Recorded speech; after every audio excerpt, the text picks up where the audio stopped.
Hey, Husky fans, welcome back to Fourth and Inches, a Husky podcast from Sports Illustrated Husky Maven channel. My name is Trevor Mueller, and with me, the newest member of the Fourth and Inches family, Kaila Olin. Kaila, it is so good to have you on here. We've worked together a lot, but this is the first time officially on Fourth and Inches. I know, I'm so excited. We always did the pick shows with you, and those were always the most fun because I don't know, it was so chill and we bantered so much and we get along. We worked together a lot. So I'm so excited. I'm so excited. I am too. And, for those of you, Jake did not keel over and die after these last 2 weeks. He's taken a sabbatical to make sure that, he's taking care of his family. He's got racing season going on. And when we had this conversation, the first name that both of us brought up to take his place is Kaila. So I've worked with Kaila a lot. I'm sure if you've,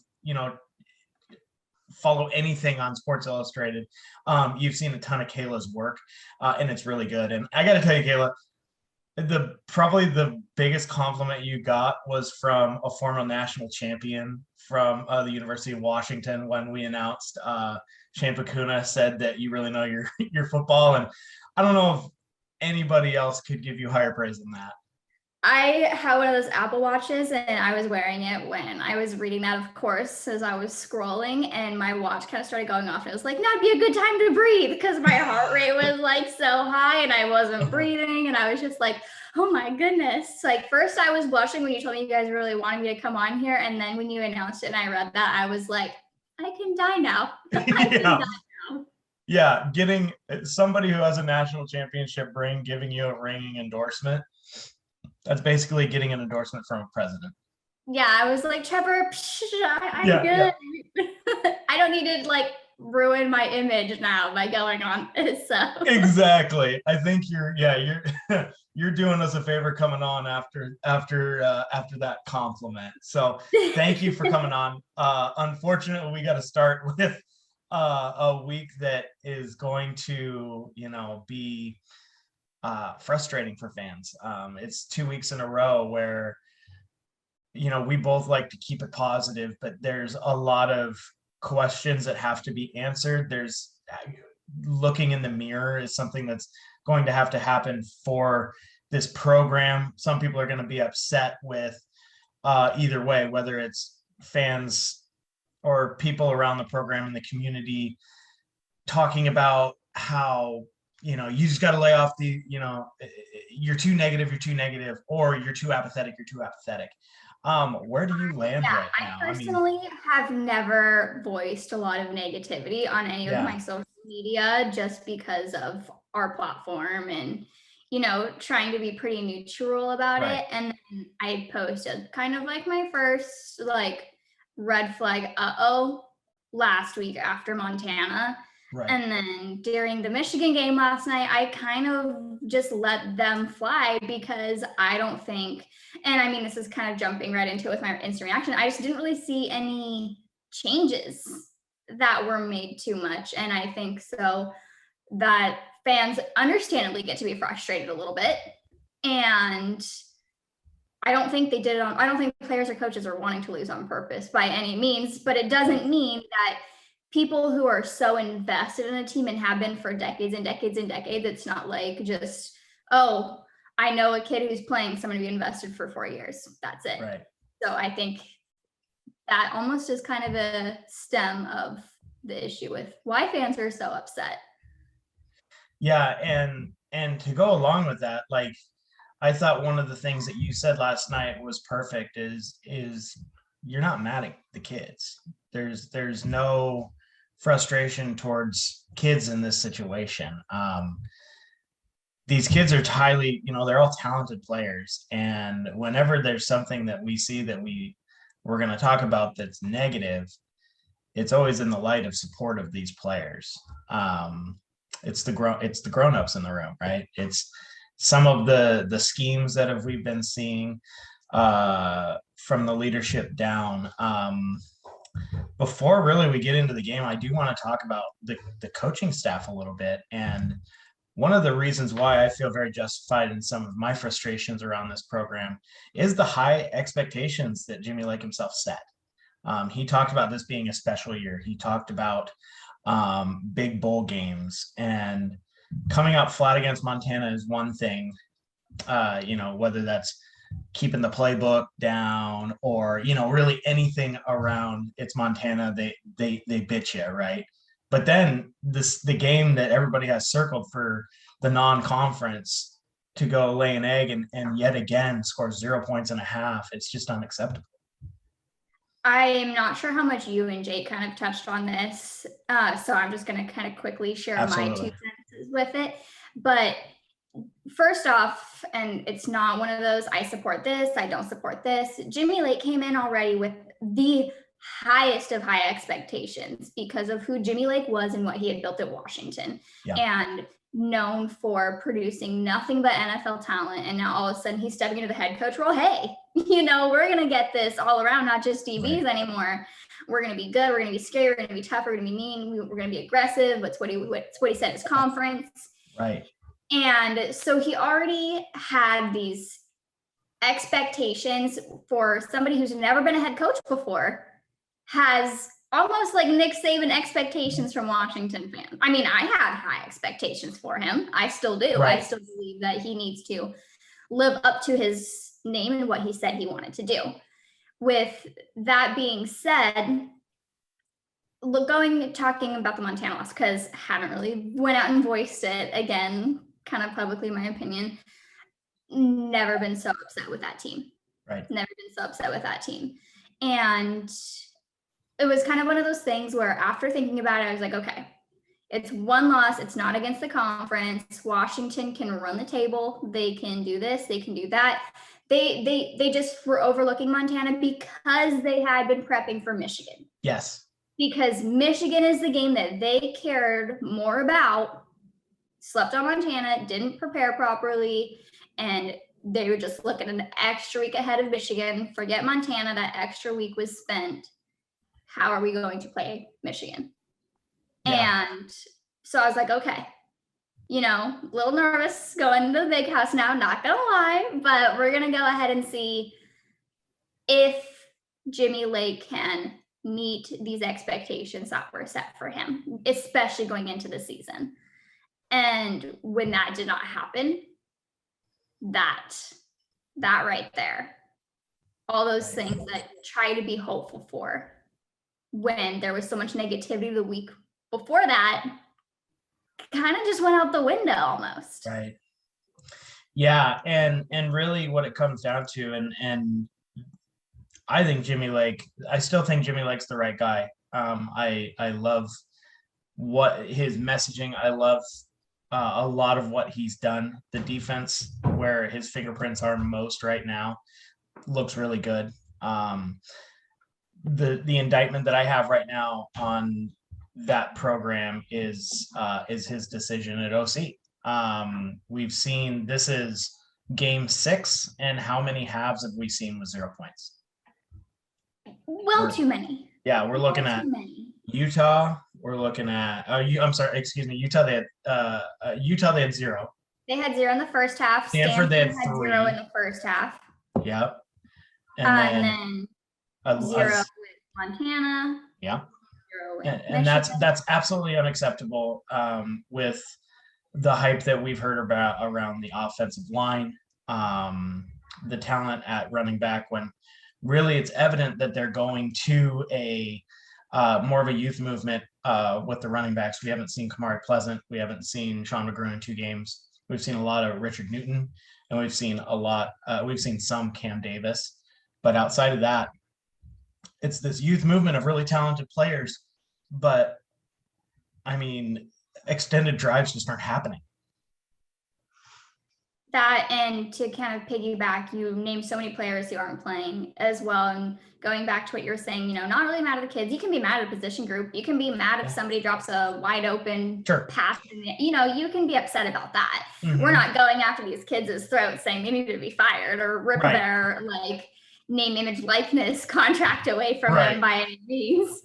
But a lot of these kids are coming into a program, and I don't want to say wasting them, but, people are choosing to stay home and be hometown heroes, and people are transferring into this program and betting on Washington, and with the coaches and the schemes and the gameplay and how things are decided at game time, doesn't really do them any favors, let alone them any favors in terms of the fan base, to get the fan base to like them, because they're not put an opportunity right where they can excel.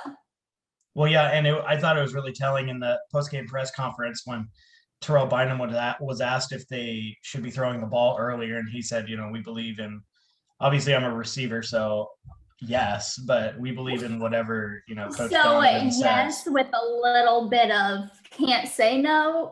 yeah, because he was like, we're gonna trust whatever John Donovan says, and it's like, well, how long are we going to trust what John Donovan says when the offense has been anemic at times and really unwatchable? I formation's great in certain situations, but we saw a lot of I formation early in the game where the box was stacked, and Lake said after the game that they have to, when they see the box stacked, they have to throw. And I saw a lot of first down runs up the middle for 2 yards, another run up the middle, and then you're in a 3rd and 8 where you have to throw the ball, and that's just not setting your offense up for success. Yeah, I've done so many high school games as an official, and I have never seen that many I formations in one game. I was like, okay, guys, like we got 3 plays to choose from now. Like maybe right. Yeah. And if you decide to go out, there was one where they were in that formation early in the game. I think it ended up being a sack on Morris. There was only 2 receivers running routes, and that's an issue as well. Especially, the O-line can't hold up for checkdowns on 2 receivers back and forth because they can't get open. There's so many logistics that kind of go about it. Right. And speaking of the coaches, I love that you brought it up, because I don't think you and I have ever actually talked about the coaches before. But Chris Peterson recently went on the herd with Colin Cowherd, and I don't know if you've seen the clip of what he said. Yeah. Basically, for people listening, if they don't know, it was kind of just like asking his opinion on the system and, how long it takes to get your system into a program. Right. And he referenced back to his first years at Washington, had to win the last 4 games to even be bowl eligible, goes on, wins the bowl, that type of thing, yada, yada.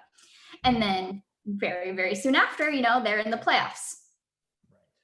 Do you think that translates with this and Jimmy Lake, because he already basically came in on a silver platter in an easy transition? Or do you stand by what Chris Peterson said and think that, we should give Jimmy Lake a few years to make that transition? Like full question.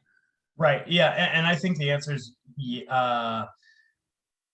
I don't agree with Chris Peterson in this situation for this coach, because it's essentially the same coaching staff that was there when Chris Peterson was here, and we've seen guys leave. But the program, these guys already knew Jimmy Lake. They knew his style. They loved his style. It's now, are they going? It seems like more of the decision that he makes of the new guys that he brings in. And so far, you got to be a little bit frustrated. He's made 2 coordinator hires that I think have really defined the Lake era. Bob Gregory, it seems like the defense is still playing well.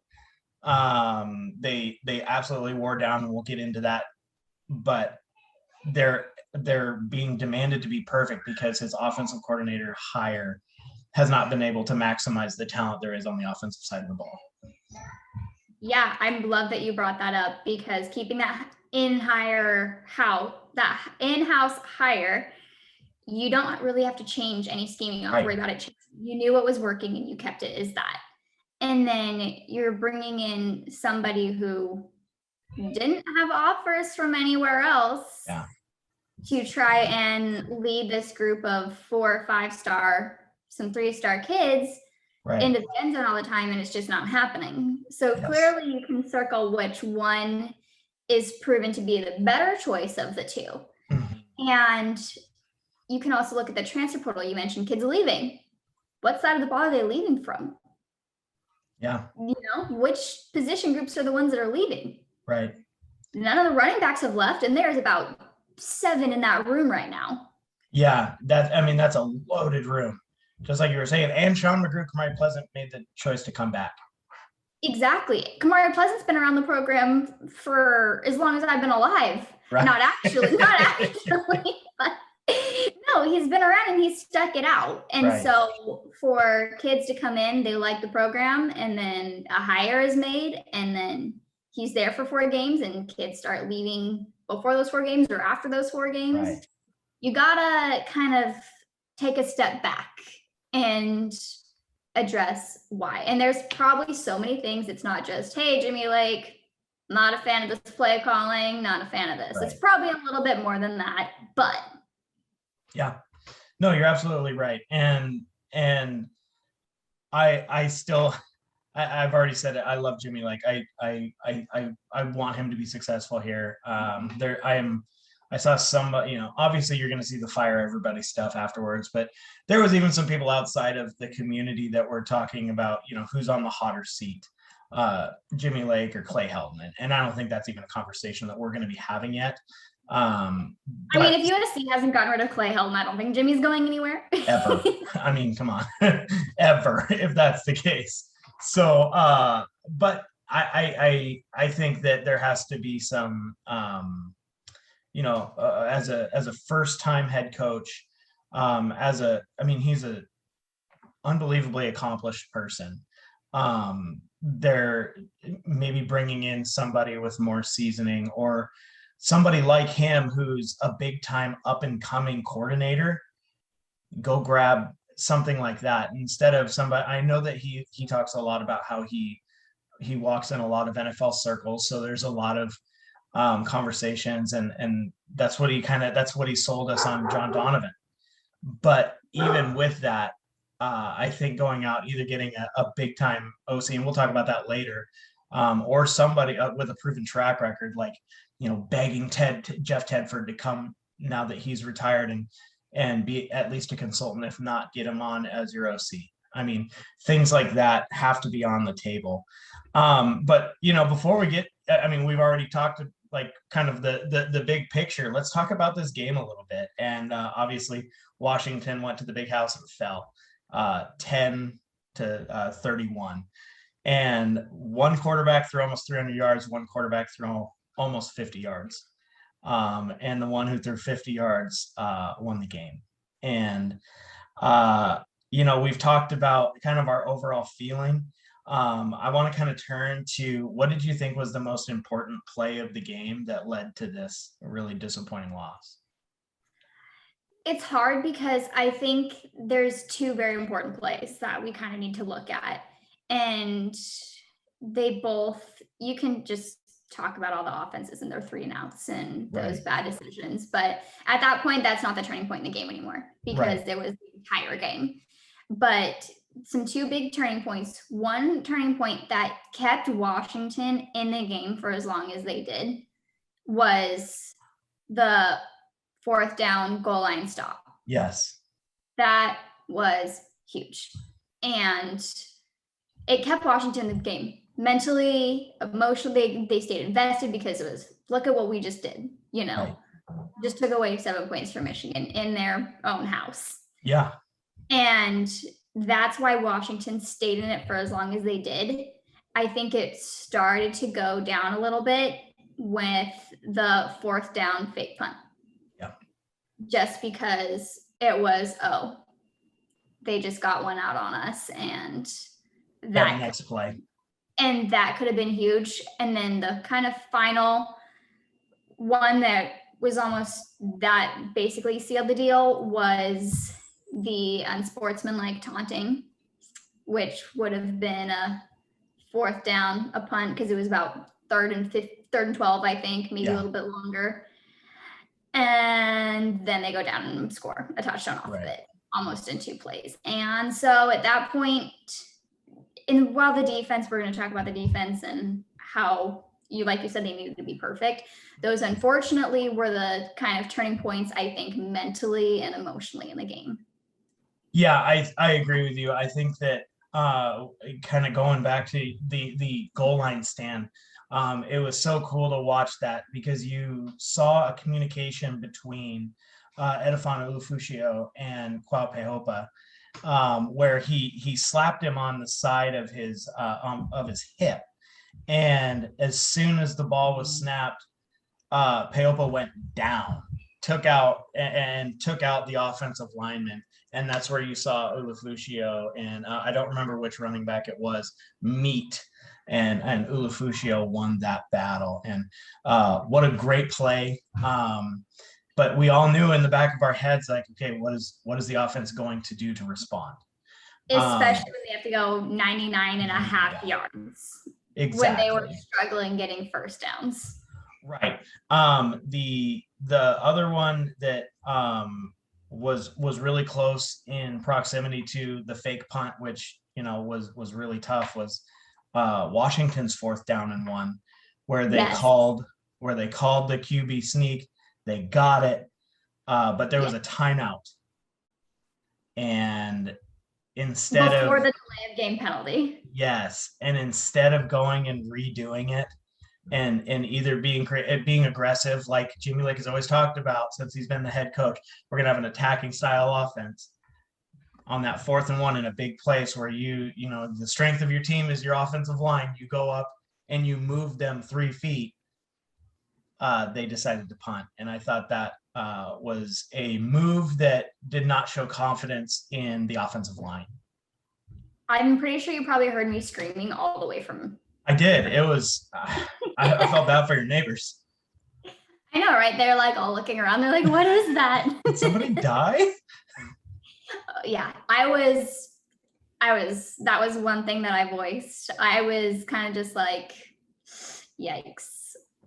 Yeah, and so with all of those combined, and then that big touchdown play where unfortunately Cameron Fabushian took a little bit of a not the best route on the running back as the last line of defense. He gets past him for that 65-yard touchdown.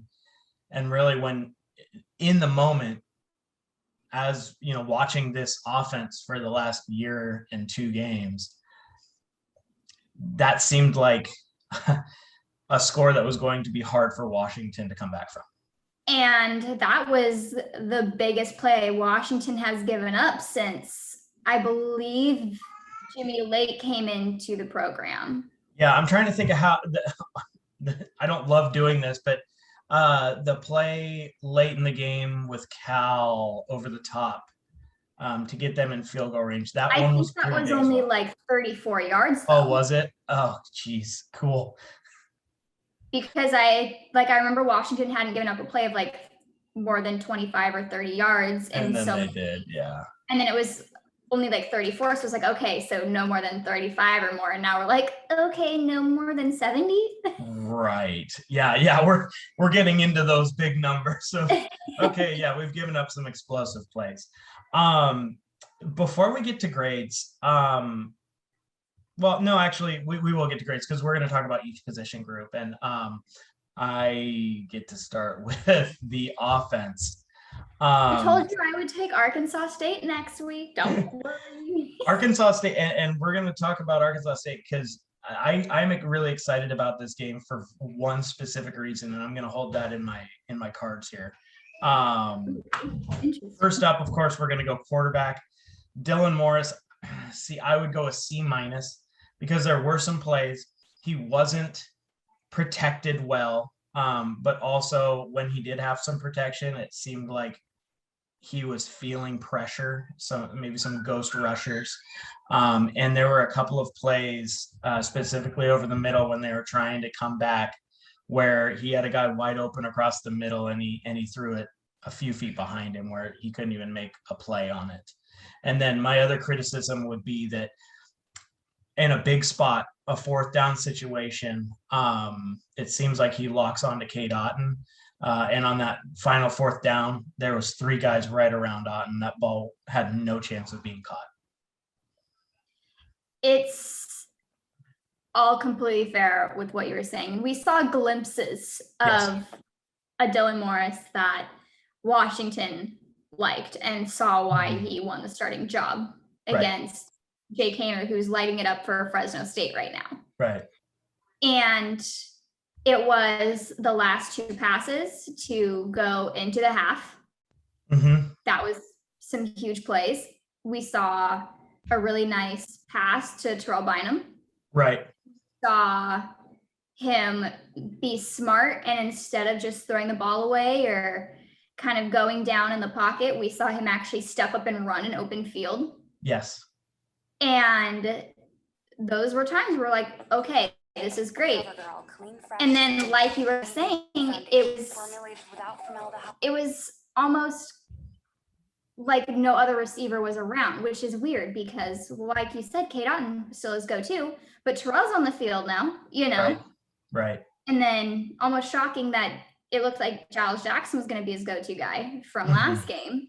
Right. And didn't really kind of target him too much almost. Yeah, and that's one of the handicaps of watching the game from the TV is you're not seeing what is going on in the route at that time. And so I'm curious about what that looked like, at the game, because it seems like the receivers, when the ball was delivered, they were making plays. So was it off in timing? Was it off because of the offensive line? Was Morris second guessing? We don't know that. I just know that there wasn't the plays that mattered. He was locking on. And that just every time there's an easy play that needs to be made that isn't, you start to wonder what's going on in his head, what's going on in the coach's head. And we know what's going on everybody on Twitter's head because they just immediately tweeted. So, I don't know where the confidence in Morris is around the staff. I don't know where the confidence is around Morris in my own head. So I'm going to have to think I don't have to make any choices. And I just talking about how Cade Otton, he was the leading receiver for Washington last year. He's a stud. Right. I am forever grateful that he came back to endure these first couple of games with us. But it almost is not a good thing that Otton is the man, the go-to man, because teams can game plan for that. You take Otton out of the equation and Morris panics, or who else are they going to throw to? No one. They're just going to run up the middle. Okay. Easy enough. And so it's almost a bad thing that Cade Otton's so good because, like you said, Dylan Morris this was his 6th start ever. It was his very first ever game on the road. Right. Very first ever game on the road. And so, of course, he's going to want to, look and lean on. Find a safety blanket, yeah. Exactly. And that's just not what Cade Otton can be to Dylan Morris for Dylan Morris to be successful, because you can just tell he's just not comfortable, doing really any of his other checkdowns, or if he does, he's like, boom, boom, Cade, where are you at? Yes. Yeah, I agree. I saw that as well. Running backs, I gave them a C minus as well. Holes were hard to come by, but when there was, it just seems like, and this has been a criticism of Richard Newton for a long time, is he runs into his blockers. And I saw a lot of situations where Richard Newton was running into guys in white, and that's not a good thing.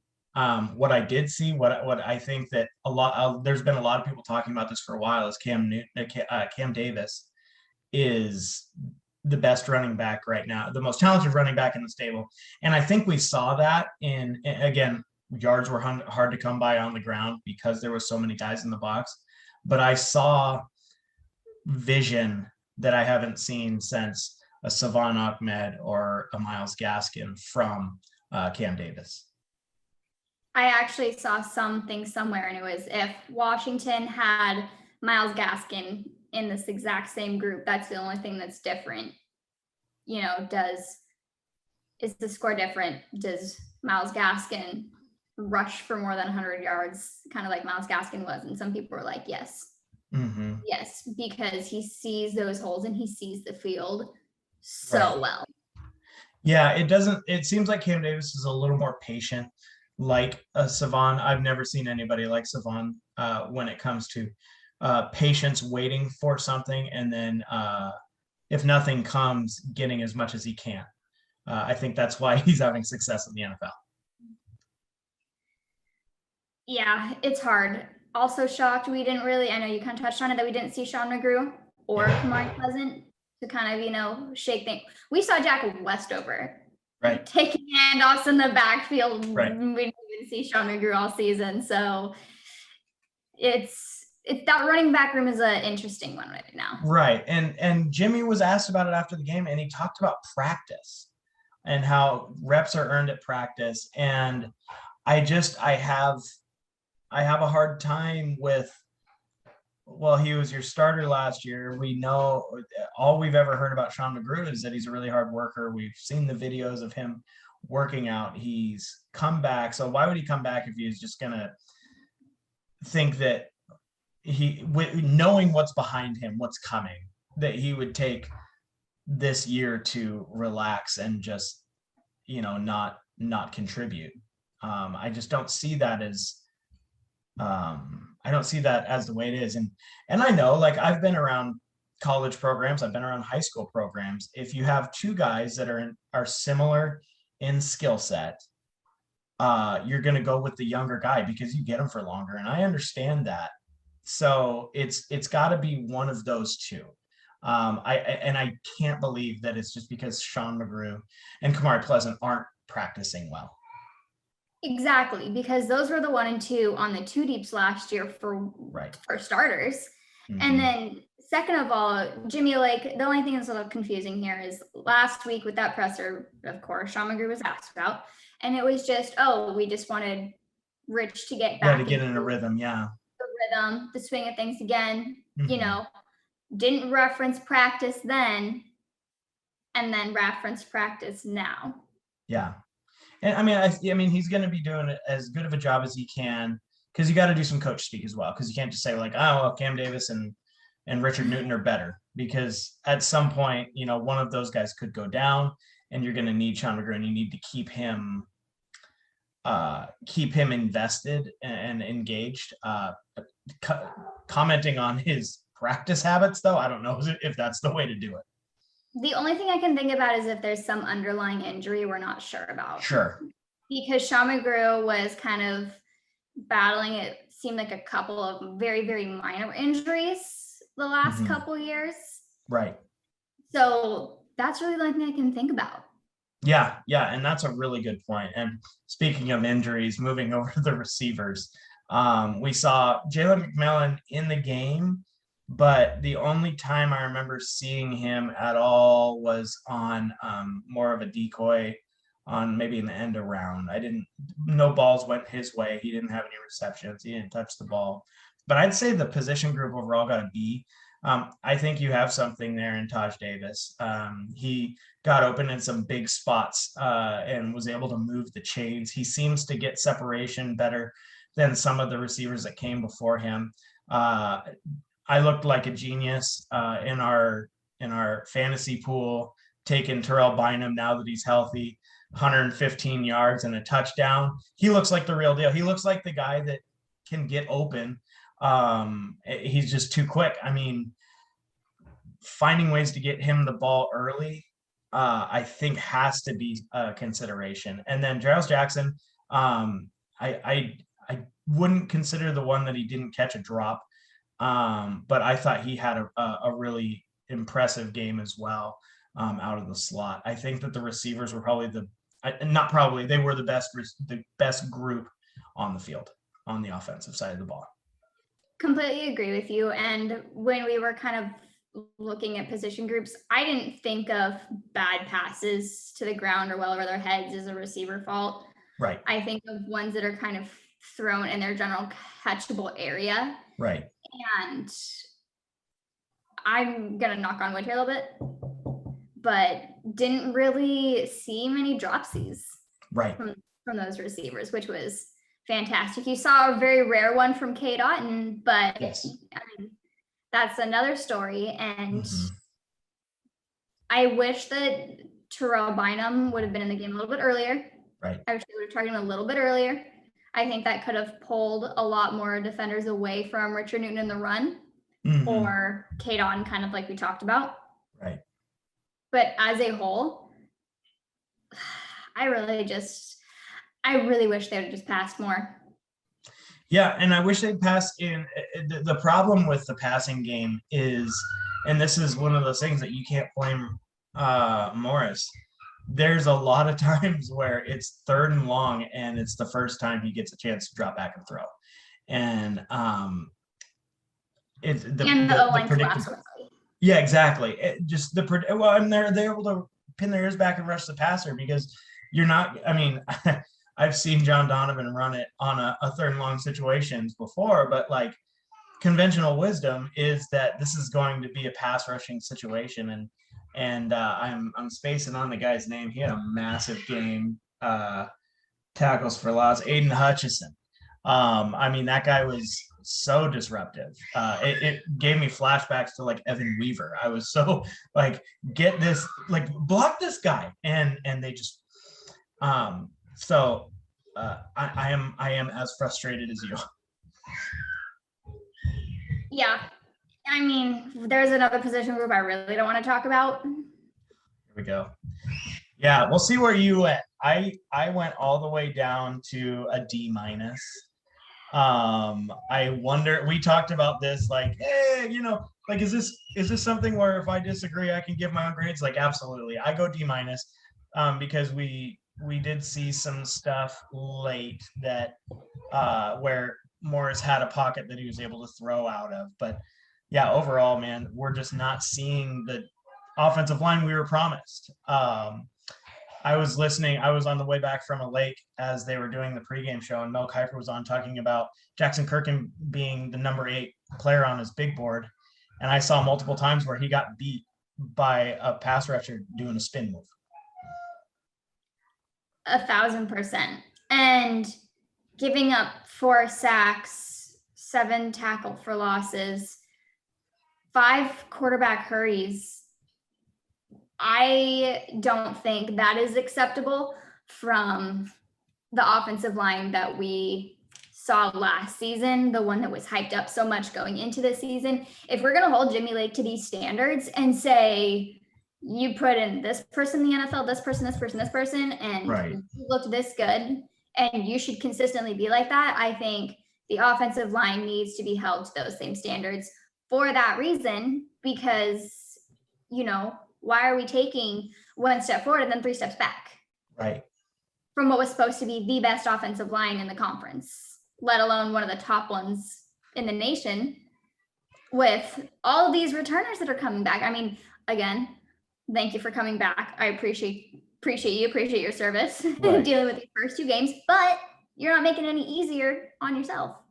Yeah, I 100% agree. And I don't really want to say anything else about the offensive line. So we're going to move to the defensive side of the ball. Is F+, and is that an actual score, Mr. Teacher? F+? It is not. Okay, well. And neither is an A+ if you want to know. Agree? Really? No, what happens if you get over 100%? Well, then I guess you get an A+. Yeah. Okay. I've never given an A+. Okay. I mean, I guess I have to stick with D- then, because F+ isn't a thing. Yeah, you can say, like, how about you can say let's say you can have a high F. Because like, yeah, I mean, like 59%, you're like, okay, yeah, I'm almost at a D. Maybe I'll bump the kid. Maybe I don't like him. I'll keep him. Yeah. It all depends on if you like the parents or not. Yeah, the first F+ you give out, I want credit for that one. Man, speaking of kind of moving on to things, defensive line. Yeah. I struggled with this grade because they did well in holding their own in a lot of situations. Yes. But they didn't in predictable ones. And that's my issue with kind of how it was going, because, I mean, If you watched any of the Michigan film from last week, you knew they were running. Right. You knew they were running. So let's kind of be more aware that that's going to happen. And this ties into linebackers as well. It doesn't fall strictly on the D line. And so when I wanted to give up my grade, I kind of wanted to do almost a cumulative. Like almost like a run defense words are hard grade. on a Sunday morning. You're using a lot of teacher lingo. I can dig it. Thank you. I was like, okay, my audience, I gotta like match. Yeah. No, but I would probably give them about a D- as well. I was considering an F+, but that's not allowed. But a D- is a total. And because Washington has not given up that many rushing yards in multiple years. Right, especially when the quarterback, we mentioned he only threw for 44 yards. He only dropped back 15 times. Exactly. And, 3 tackles for losses, 3 quarterback hurries, like that's where you kind of saved yourself from that F+. That's right. Not allowed in your D- there. But that's just something so frustrating to me. And it was frustrating to me last week against Montana, is clearly the run's working, it's coming. And it wasn't even just you're giving up 3rd and 1. You were giving up a run on 3rd and 16. And yeah, it's all I you're a tough grader. I would have given them a little bit higher because I thought that so much of it was how much they had to be on the field because of Washington's offensive ineptitudes, that they were on the field so often, so early, that by the time where, Washington's offense finally scored a touchdown, those guys had been on the field for a lot of it. There definitely is some issues though. I think my two best players on that defensive line, I thought Sam Taimani played a great game. And I saw flashes of why Quaupe Hopa is going. I tweeted that he's going to be, after Taimani, he's going to be the next top NFL prospect. As a true freshman, he's creating havoc on the offensive line, and that's what you want. I guess I'll bump them to a D+ because of also the goal line stand that I had raved about. Yeah. So it's like when kids go and they talk to me, they're like, but sir, I just didn't use my calculator right. Right. Yeah. I showed my work. Yeah, you use sine instead of cosine, so you give them the good deal. Yeah, I'm sorry. The Socatella just wasn't ringing in my head then. Exactly. Somebody that I like that you mentioned on who you really liked. I really liked Cooper McDonald. I think he's done a great job stepping up into a position that probably wouldn't have been given to him with ZTF's injury. I don't think the outcome would be different with a ZTF, unfortunately. Right. But I saw somebody somewhere. I wish I had written down who it was because it was a great point. And it was that Jimmy Lake and company are acting as if Vita Vea is still on the field. And these other players who are currently playing on Sundays are on the field for this defensive line, and they're not. Right. And they're trying to play like they are, and you just can't because it's not the same right now. Just in terms of experience and size and almost that fire, because Vita Vea is scary. He's terrible. Right. And you're also talking about, freshmen and sophomores. Exactly. It's a young line too. And honestly, I like to lump the outside linebackers into this situation as well, because they're usually hand in the dirt as well. Yeah. Savell Smalls showed some things that, why he is a 5-star guy. Like he abused the right tackle a couple of times. But when he's an elite pass rusher who's learning, run defense, and when it basically taking a page out of the Stanford playbook, you keep the ball on the ground, this front is having a tough time. Obviously, Edifont Ulufushio is going to get his tackles. I thought Jackson Sermon had a better game than he had in the 2020s, but overall, man, I'm with you. The run defense giving, knowing that in 3 plays, the likelihood of them getting 10 yards and moving the sticks is high is something that's a real question mark moving forward for the rest of this season. And Washington's defensive line and backers that we kind of just grouped together will be like the Mike Leach WSU. You know he's going to pass, so you can defend it.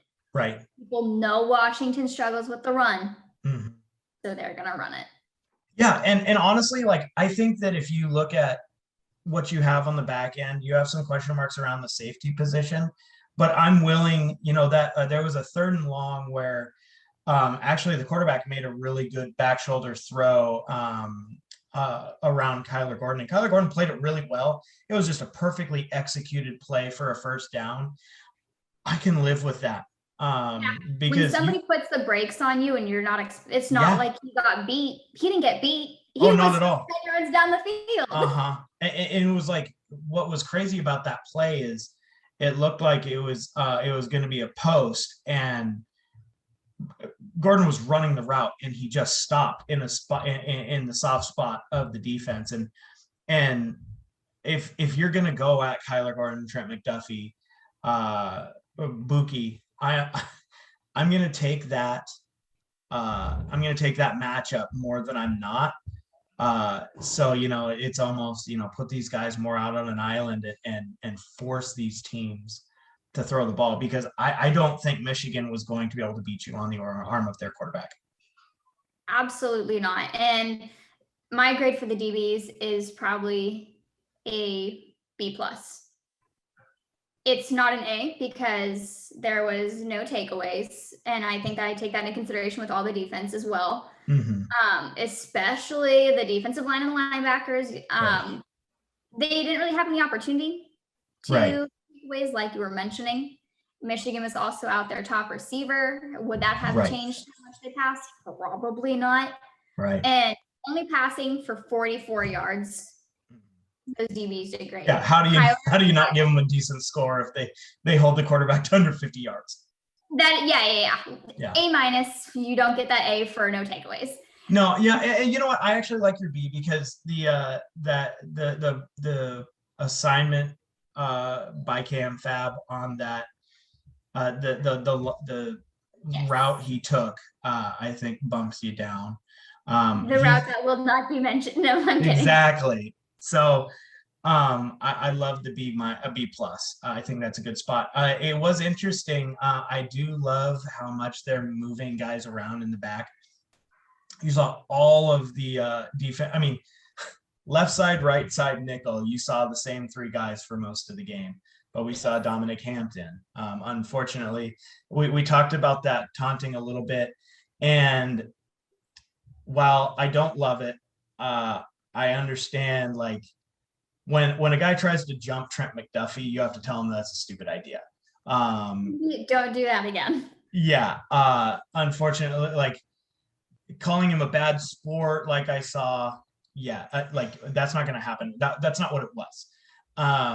Because, and then I just have to cut you off and jump in sure. Here. Fans are going to get so mad if he didn't. If he had helped him up, they'd be like, what are you doing? You're losing by 21, like, where's this attitude? Where's this killer mentality? People love when Jake Browning did the point. It's kind of the same thing. I think you're absolutely right. It was a sucky situation and what led to it, but I totally agree. And I just think that saying that it was probably not the right time to do it, a stupid play, is the right thing to do. Saying that he doesn't have any class, that's not going to fly. Completely. Or even if like, I'm Jimmy Lake, like, I love that fire. Thanks for making a great stop.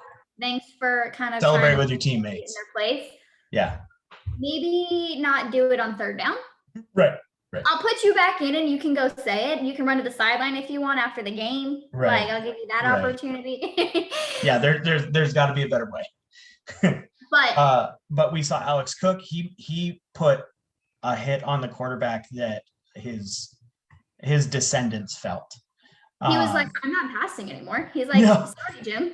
Yeah, that man. And I'm impressed that he didn't break any ribs on that. You saw Asa Turner back there. Cam Williams made a big play late in the flat. It's just really good to see, especially those two who were the starters early in their career. We didn't see Williams on the field on defense at all last year, making plays again. I thought that Julius Ervin had some really good reps as well, where he was in the right place. So there's really good things, obviously, in this defensive secondary. Yes. We're just, when are we going to see this defense get help from the offense? I think that's what it is. Alameda said it. He's like, defense is playing well. Hopefully the offense can come and give them some support. And fortunately, for the second week in a row, that did not happen. Yeah. And you look at, Kyler Gordon, that very first drive for Michigan, beautiful textbook pass deflected there. The only one of the game. Yep. So shows how little they passed, but also shows the talent there. And then you want to look at the two, like there's only 3 tackle for losses. 2 of them came from those DBs. Yeah. Trent McDuffie and Cam Williams. Yep. And then you also had Bookie. And one of the quarterback hurries was from Bookie. In the back. The what? Yeah. Is that what you said? I'm sorry, I was talking too loud. Oh, no. Yeah, we're so excited. We're like, oh, we need DBs. We can talk about DBs.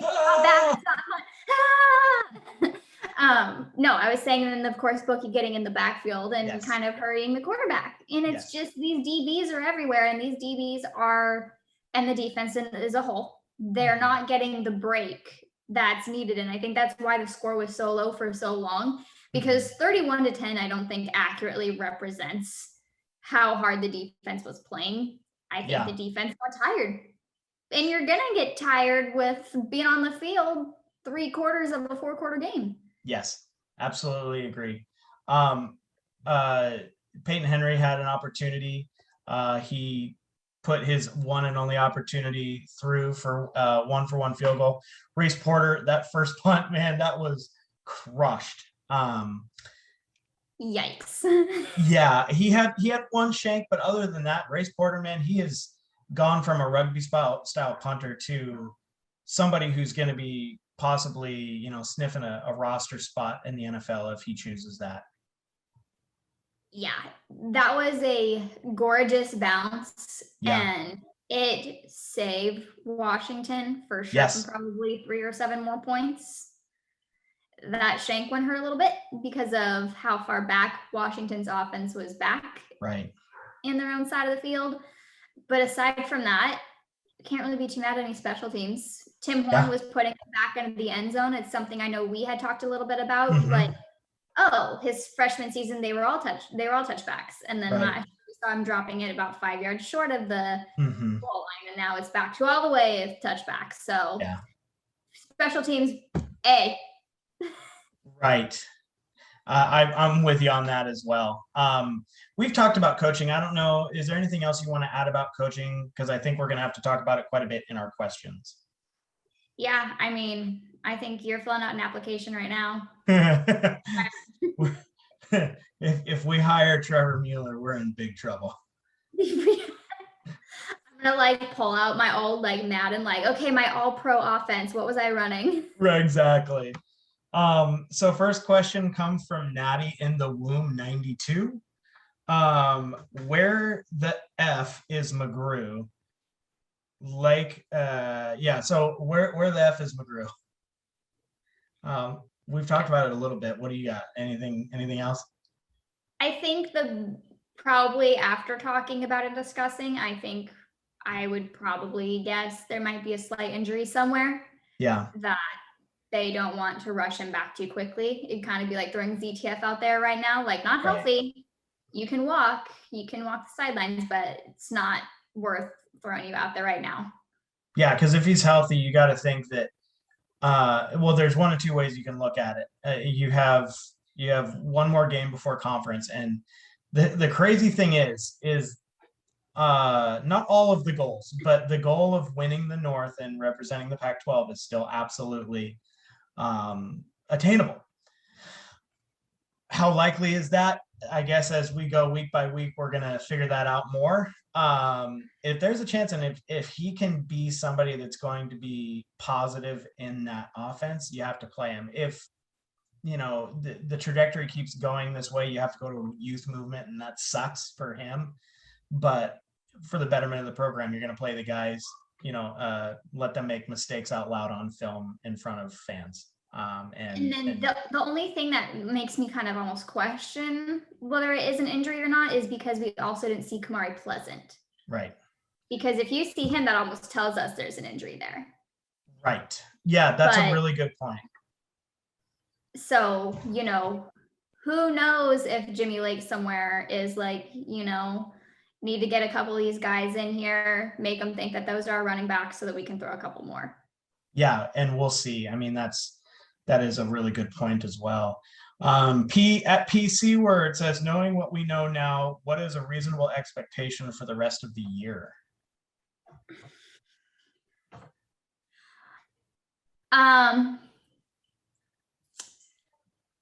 Gosh, I think a reasonable expectation is low scoring games. Mm-hmm.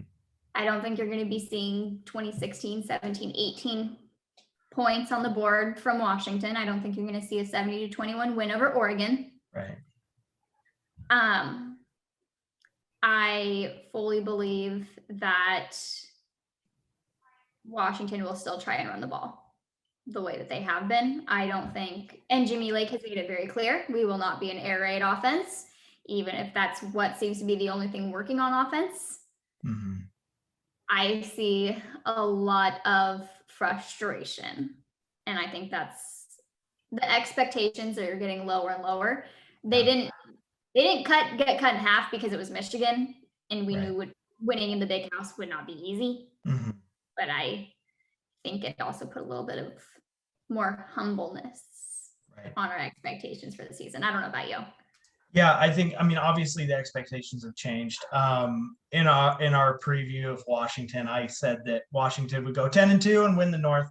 I said 10-2, but I didn't think 2 losses would come from Montana. I agree. I actually didn't think either of the losses would be these first 2 games. I thought they were going to drop a couple in conference because the Pac-12 is silly, and silly teams beat good teams, and good teams lose to good teams. And I thought that Washington would be ready to play this Michigan game.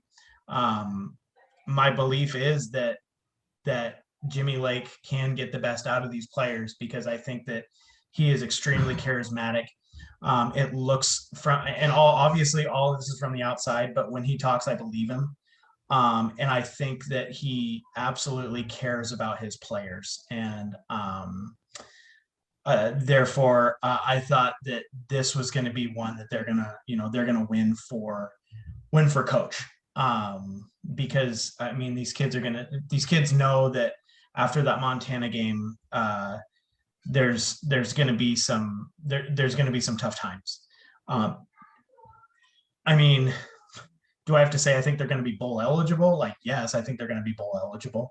I think I hope. I mean, we're going to start counting games as we go to see if that's a possibility. But I just, if there's some fundamental changes when it comes to the offensive game plan,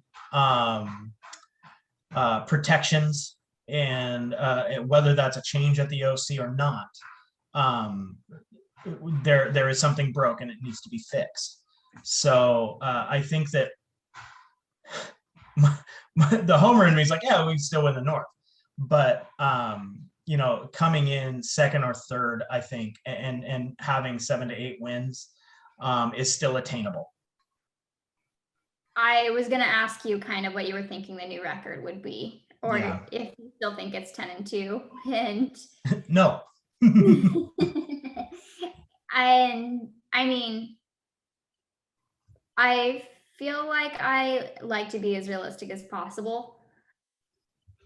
I am not seeing a Pac-12 North champion or a Pac-12 champion team from what I saw those first two games. And then if you want to compare that to how Oregon played and made those adjustments against the number 3 Ohio State. Yeah.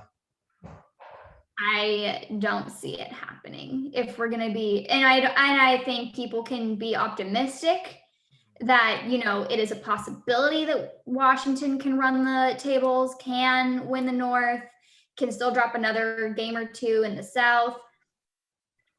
Playoffs are out of the option. I think they were when they lost to Montana. Yeah, they were absolutely gone by that point. But I just think that if Washington fans almost now take a step back and be like, as much as we hated Oregon looks good. Right. Oregon looks good, unfortunately. Mm-hmm. Their new quarterback is not playing like a new quarterback. Right. And they looked to make the adjustments needed to beat a good team. I think our expectation should be to get a decent bowl and to win in a bowl. I think that's a really appropriate one. And if this wasn't a program that had just gone to a bunch of, New Year's Six bowls, we got to remember that the last game that Chris Peterson coached in, he was like, what was he? 8-4 at the end of the 2018 season, going to the Vegas Bowl. Like this wasn't a team that had just come off of a Fiesta Bowl. There were some issues. There was going to be needing a new quarterback.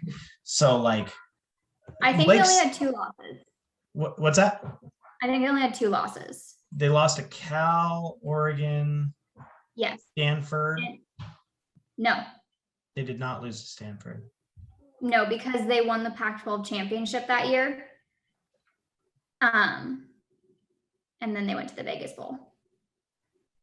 Huh. They also lost to was it Auburn, USC? Right? Was that? No, that was Jake Browning's senior. Whatever. It wasn't. They didn't go to they went to the Vegas Bowl and beat up on Boise State. Yeah. So the expectation was put there by Jimmy Lake to be a special team. They're not there yet. I don't know. The offensive line was supposed to be the strength. If it keeps struggling, there's a lot of really talented guys behind them that you start building towards the future, because the reality is a lot of these kids can be here for years to come, and there's a lot of talent there.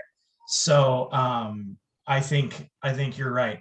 Going to a decent bowl game and winning is absolutely what Washington should be focused on doing this year. Sis Bates fan, what staff changes should be made? It's weird to ask that 2 games into the season, but yeah. Pardon me. Yeah. I think that's the biggest one that is obviously on people's minds. I don't know. I wouldn't touch the defensive staff. I think they're doing okay, especially, Rip Rowan just starting as the D-line coach last year, Bob Gregory moving into the DC job, where he's had success before. And honestly, as Matt, you can, he's not necessarily Twitter's favorite coach, but the inside linebacker position, he's recruited well. If you look at some of the guys that have left because they're, Edifon Ulufushio became one of the best players in the Pac-12. Jake's favorite player, he just left to go to Utah. Puka Nacua? No, the inside linebacker. I was like, because Puka went to BYU. Yeah, hurt his ACL. Oh, yes. Should have had that one up. Dang it. Yeah, sorry, Jake, because I know Jake's listening. He had these high expectations. He's got 3 brothers. Yeah. No, yeah. He had these playoffs for me expectations to know this guy for him. And sorry, Jake. Yeah. So obviously he left. And then, was it his choice to play those two seniors, Wellington and I don't know. We don't get those opportunities, but the guys that are there right now, Ulufushio, MJ Tafisi might be my favorite player that's not in the rotation right now, followed by Daniel Haimuli. So there's talent there. So, and then obviously the secondary is great. It's the offensive side of the ball that has to be looked at. And I think, you look at the receivers, there's progress being made there. It comes down to game planning and Huff, you're not touching Huff. The offensive line might not be playing well right now, but the guy recruits and he's putting guys into the NFL. So I saw somebody say something about Huff. That's not happening. The only one that you can have a conversation about, I think, is John Donovan. It proves me wrong. Tell me I'm wrong. Absolutely, if I am. Not even close. And I think because, we were harping on the D-line and them for a little bit. So people could say, well, is that coaching staff around that that area a little bit more in concern? And I think they're being, again, Rip Rowan, like you said, first year will have at least a couple of years to make an adjustment, but he's also being saved a little bit by John Donovan because nobody cares about this D-line right now when it's the offense that's the biggest struggle. So saved by the bell a little bit with that one. Yeah. And the D-line, you look at it in 2 years. I don't know if Taimani's going to be here in 2 years. I think he's going to be in the NFL. But some of the guys that are in there behind Jacob Bandes, Fatu Tuatele, and then Voitanufi. I love Voitanufi. He's so fast, and as him and Kwape Hopa are in the weight room, they're going to be NFL players. And so I'm not worried long term about the defensive line. I'm extremely worried about the offense long term. 100%. And then you also have to think about the snowball effect that keeping John Donovan will have, because Michigan and Ohio State hosted Washington kids. Yes. They hosted kids yesterday. And so they saw what, an offense can look like. And they saw what an offense struggling looks like. Yeah. And you kind of have to think long-term, like you were saying, it's not even just this season. It's who do we want to recruit, and do we want to recruit better, and do we want to bring in kids and bring in good kids and top kids. And I think it starts with a change at the top of the offensive coaching staff. Yeah, it was really sad watching the Oregon Ohio State game with my sister-in-law's boyfriend, and I'm like, oh yeah, Emeka Egbuka, he's from Seattle. Yeah. Oh, you see number 44 right there? Yeah, he's from Seattle as well. Yeah, G Scott, how you doing? JTT, nice. Yeah, exactly. And then, before the game, seeing Landon Hatchett on his visit, in the Michigan blue, and then, watching what we watched. Like, I think he's a Washington. I think he'll be at Washington, but Kayvon Thibodeau says he went to Oregon because of that Oregon-Washington game. So you never want to rule any of that out. I think the thing that is going to be a conversation is the John Donovan. Some people want him tarmacked. I don't know. I don't think I would have been upset if he was. Yeah. I don't think Jimmy Lake would have done that, but I don't think I would have lost sleep over it, to be honest. So I did write down a couple of offensive coordinators who I think would be, even Softy said that, bringing in somebody more seasoned to run the offense for a young head coach would be beneficial. And Softy, not only, he's the biggest ambassador for the program when it comes to the national stage. He's often very, he's apologetic to the program.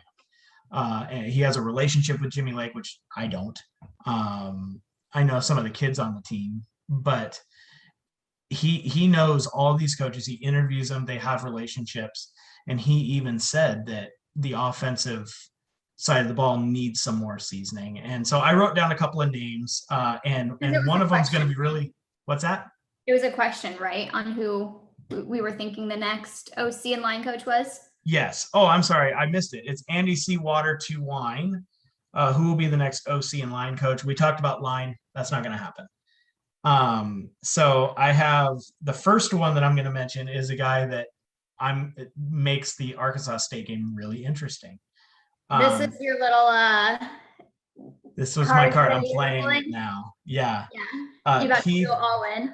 Exactly. Keith Heckendorf is their offensive coordinator, and they're averaging something like 40 points a game. Which is a lot better than our, if I'm doing quick math, eight and a half points a game that Washington is averaging over 2 games.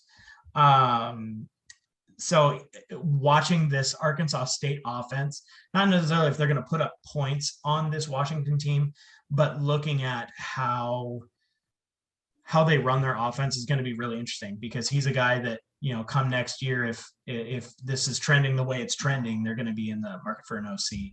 Another one is Brad Glenn from Georgia State, who Georgia State almost came and beat Washington, years ago now, but a young program who's been able to put up some points. Garrett Riley from Southern Methodist University. That's Lincoln Riley's brother. He's 40. So it might not be the seasoning guy, but it's a new age young thinker like a Jimmy Lake that I think that could be a really, really interesting marriage there. And then the last one, they haven't put up many points yet, and he's a new OC, so probably not. But I'm not going to not put Marcus Tuiasosopo on this list if he's an offensive coordinator. I think that'd be fun. I think it would be too. It'd be so much fun. And like you said, probably it won't happen. Washington could have the money to throw at him. Right. Washington could easily do that. It would be interesting, I think, is say that were to happen, to compare apples to apples and say, what is John Donovan, somebody who doesn't have ties to this program, who's on the other side of the country and I'm not saying doesn't care about Washington, but somebody who wore the purple and gold, to kind of see if that alters almost play calling, because he wants to win. He wants Washington to win. Right. He has been on that field and in that locker room, and he knows what motivates you, and he knows the program in and out, and it would be interesting. It would be absolutely interesting. Hiring former players can go one of two ways, obviously. But if he shows that he's ready for that, something like that, I would say that's probably the longest shot. I think the two that really get me thinking excited, I guess, would be Keith Heckendorf or Garrett Riley. And so come Arkansas State, I don't know how much you've watched film on Arkansas State. I haven't yet. Okay. I haven't really either, so I'm not sure if they are a run offense, balanced, or pass. Right. But it'll be interesting to look at that prior to this week and see if he then makes those changes and say runs the ball more than they're used. Kind of like a dress rehearsal a little bit, or like an interview almost. I would be down for it. If you were in practice, what would you run against our defense? Yeah, exactly. So I think that gives, Arkansas, obviously everybody is going to be paying attention to this game because they want to see Washington win. But I think that adds a little bit extra level of intrigue to next week, and we will be previewing that. That'll come out on either Wednesday. I think Wednesday. Our last question. I saved this for the last because you liked it so much. It's Dr. Aaron Hill. Why were expectations so high? What did we see in the offense off-season practice that is not being translated to the field? And man, we could spend an entire podcast on this one. This one hit me deep in the heart because I don't think I felt personally attacked for having these expectations and then being mad about them, but I was like, oh, he's telling me what I didn't know. Right. And I don't know if you want to take a shot at it first. I think this is your baby. I want you to take a shot. I'm gonna sit back, listen, and respond. I think there's multiple things. I think expectations were so high because of what Washington saw last year. Yeah. In terms of, battling with Oregon State, but then dropping dimes against Arizona. Yeah. And then getting a historical come from behind win against a very good Utah defense. And they dropped a game against Stanford, which for some reason, Washington and Stanford, it just never happens. It's never, it's a struggle. And I think fans kind of glanced over that and was like, okay, it sucks. At that time, we got to move on to Oregon the next week. Didn't happen, but it was kind of just, and the past was in the past, and Washington fans were happy with that. And then when Kaila and the whole Olin was announcing they were coming back and all these people are coming back, our expectations were perfect. We're picking up right where we left off. There wasn't really a transition from Chris Pete to Jimmy Lake. Yeah. So that's reassuring, not having the transition blues there. But then we also saw from the spring game, we saw from spring practices, we saw from fall camp, a lot of promising and great things as well from the offense. You're hearing all about Sam Heward and Patrick O'Brien and Dylan Morris. They're dropping these dimes over these great DBs, and they're long passes. They're aggressive. If you watch that spring game, it was 4-3 at midfield, and they were going for it. Mm-hmm. They were being aggressive, and it's just like, okay, you're being aggressive. Right. This is what you're doing. You're doing more than just running up the middle, and you're getting in the backfield. And it was looking spectacular. And I think that's why expectations were so high, and none of that's being translated to the field. It's almost like when Washington gets on that field, it's okay, time to be conservative. And and we're not going to do what we practice. We're not going to take the Yeah, and it's almost like Washington, when they get on the field, they're conservative, and you saw that aggressiveness because there is no repercussions in practice. Yeah. Like, okay, if you throw a pick from taking a big shot, so what? So what if you go for it on 4th down? There's no record here. And I think that mentality goes out the window come game time. And it's not how they practice, which is not okay. And I absolutely agree with you. The only thing I would add to it is that Jimmy Lake put those expectations on the program. He told us that it was going to be special. He told us to expect a major bowl. So, I love it. I mean, what else do you want him to say?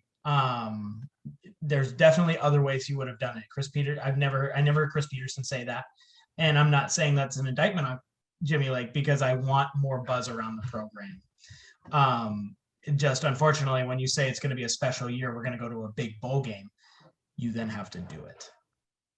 And to be fair, Phil Steele did a little bit too. I don't know. When all those college football magazines come out, I go to the store and like take my money. Mm-hmm. Like if it's not enough, I have like a watch. No, I'm kidding. Right. But Phil Steele predicting Washington as the surprise program. Again. And the last time that happened, 2016, Washington is playing Alabama in the playoffs. Yeah. And from all of last season, it made sense. That, yes, Washington can do this. They have the conference is on a platter. You don't play the two best South teams. Yeah. It turns out we might actually do that too, because I think UCLA is the best team in the South. Yeah. Some game I didn't think I was going to be worried about. I'm also now nervous about Colorado, who almost knocked off number 5 Texas A&M. Like, okay, awesome. Looking forward to November. Yeah. But you don't play USC, you don't play Utah. Yeah. It's right there. And you have decently easy non-conference. Michigan, could have been the toughest, but it was still winnable. Yeah. It wasn't like we're going to play Bama or Ohio Georgia or Clemson. You know, it was winnable. Yeah. And it was almost like it was all laid out there and the cards were aligning for Washington fans. Yeah. And I think that's kind of one of the reasons why our expectations were so high is it was set to be coming off of COVID. You play Oregon at home. You play UCLA at home. You play the Apple Cup at home. Yep.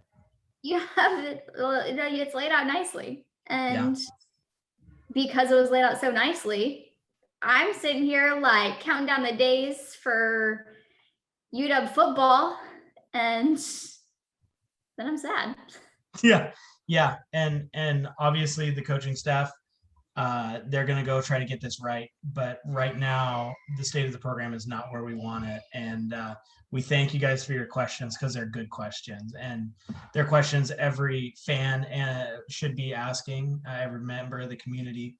And then, these coaches are asking the same questions as well. They're the ones that want to get it right more than us, and they're the ones that have the answers. So that'll do it for us, man. What a great for you, Trevor. What? Yeah, I don't get paid enough to do that. I saved a question for you though. Oh yeah. If Washington, and we can talk about in the preview show, but as we're doing questions, if Washington loses to Arkansas State, do you panic? Yes. Oh yeah. I think that the panic meter the mercury's up at the top of the thermometer. I mean, you lose all 3 non-conference games, an FCS opponent.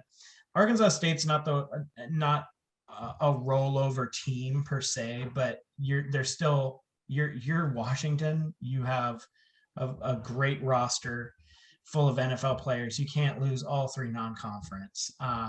The panic meter explodes if they lose next week. And if that happens, do you see opting out starting to happen? You could see, I don't know. You could see an exodus. Why? Yeah, man, I sure hope not. I hope we don't have to have this conversation next week. It's so weird to say Arkansas State is a must win, but it is. Who'd have thought?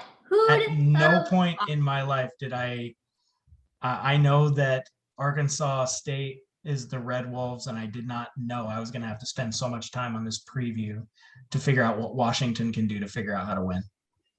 Yeah, I was like, maybe I'll do some keys for Montana or Arkansas State, like I did, and here we are. Like, no, now I actually have to. Hey, you have to dig in a little bit. Do a little bit more research on Arkansas State now. Exactly. So thank you, Kaila. This was awesome. First ever show for Kaila on 4th and Inches. Absolute success. Kaila, thank you so much. Make sure that you go on Apple Podcasts, give us 5 stars, write a review if you want. Check us out on YouTube. Kaila, where can people find you? And final thought. Yeah, you can find me on Twitter, Instagram at Kaila Olin, KailaOlin. And my final thought is I am on a tightrope right now in terms of how nervous I am. I'm nervous for falling in what's below, but I know that with the right adjustments can definitely make it across in one piece and sing by the end of this season. But we're also got 10 more weeks of this, so buckle up. Here we go. Beat Arkansas State. Go Dogs. Go Dogs.